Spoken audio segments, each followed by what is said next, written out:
తెలంగాణ తల్లి రూపకల్పనలో మన సాంప్రదాయాలు, సంస్కృతులు, చారిత్రక నేపథ్యాలను పరిగణలోకి తీసుకొని ఒక నిండైన రూపాన్ని తీర్చిదిద్దడం జరిగింది.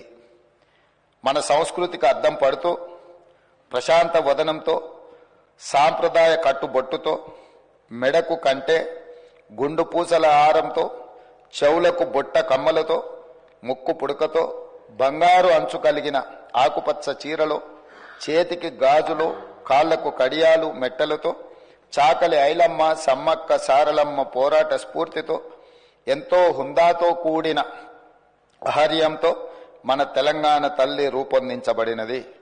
కుడి చేతితో జాతికి అభయాన్నిస్తూ, ఎడమ చేతిలో తెలంగాణ మాగాణంలో పండే సాంప్రదాయ పంటలైన వరి, జొన్నలు, సజ్జలు, మొక్కజొన్న పంటలతో మన సంస్కృతిని, సాంప్రదాయానికి నిలువెత్తు రూపంగా తీర్చిదిద్దడం జరిగింది. తెలంగాణ తల్లి నిలుచున్న పీఠం మన చరిత్రకు దర్పణంగా రూపొందించాం.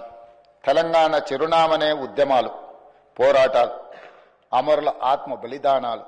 దానికి సంకేతంగా పీఠంలో బిగించిన పిడికిళ్లను పొందుపరచడం జరిగింది.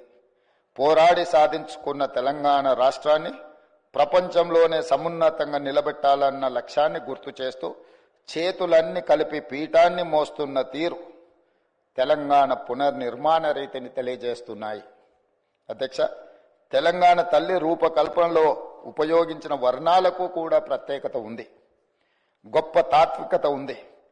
పీఠంలో నీలి వర్ణం గోదావరి కృష్ణమ్మలు తల్లి నిన్ను తడపంగా అన్న అందశ్రీ గీతంలోని తెలంగాణ జలదృశ్యానికి ప్రతీకగా నిలుస్తుంది.